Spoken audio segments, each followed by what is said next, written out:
Mga kapuso, isang dating sexy actress noon na kabi-kabila ang project sa TV at pelikula. Bakit nagpapalaboy-laboy na sa kalsada? Tunghayan ang kwentong yan bukas sa Wish Ko Lang. Narito po ang patikim. Kilalang sexy star at leading lady noong 1978 hanggang 1986 si Josephine Manuel. Pero lahat ng tagumpay at ipon ni Josephine Manuel ay nawalang parang bula.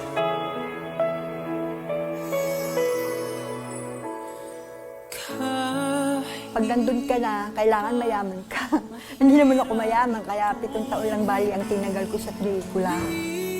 Nahihiya akong may artista akong kapatid. Hindi ko may sinasabi na pinabayaan ko siya, pero wala akong magawa. Ang gusto ko na talaga mapangyayari sa kanya, yung mayroon siyang mapupuntahan at makakaaminin maayos siya.